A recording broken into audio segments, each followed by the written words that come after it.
The Americans with Disabilities Act was signed into law in 1990. The ADA is fundamentally about including all people with disabilities in all aspects of society, including employment.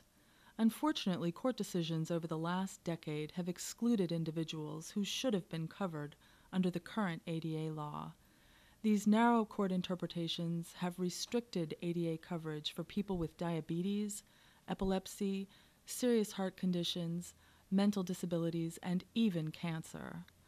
A broad cross-section of both the employer and disability communities recently came together to support new legislation, the ADA Amendments Act of 2008, that will secure the promise of the original ADA. Recently, a large group of families came to Washington to tell their personal stories to lawmakers. Former Congressman and primary author of the ADA, Tony Coelho, spoke to the families and encouraged them to speak from the heart. Securing the promise of the ADA will benefit our most important resource, our children, who will enter the workforce one day and deserve every opportunity to achieve their dreams.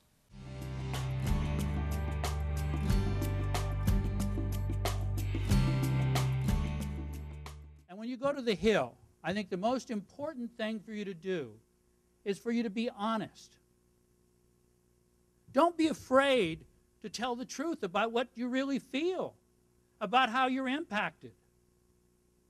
I think the most important thing for you to do is to show your emotion, to let it out.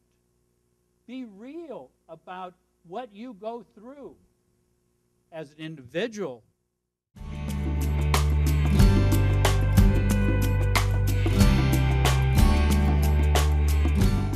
Happy you're helping us. You take care of yourself.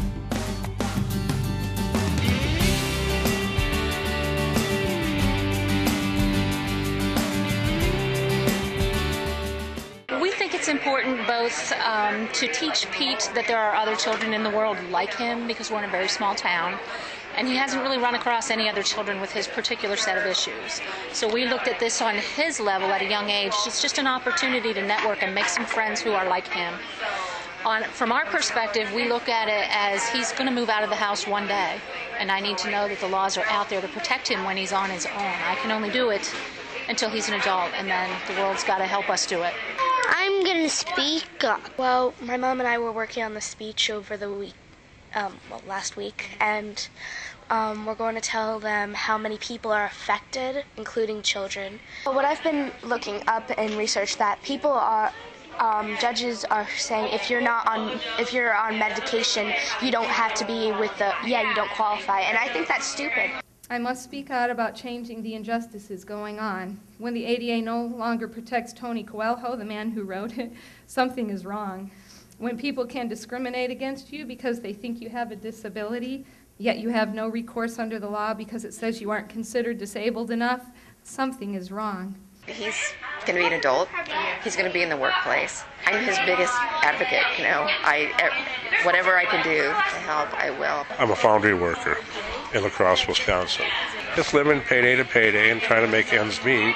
I'm here on behalf of that and the ADA. Personally, I think they need to start thinking about the American people, what America stands for, what it was originally founded as. Not to leave everybody behind, not to leave nobody behind. Discrimination hurts all Americans, and people with disabilities want to work and be productive and contribute positively to society.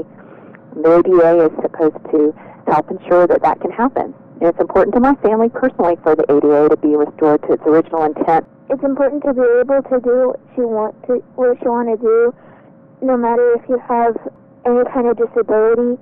You shouldn't have to put up with that kind of discrimination. I have, my 14-year-old son that I want him, just like any other parent, to have the opportunity to do with his life what he wants to do, and I don't want him to be discriminated against and possibly lose his dreams.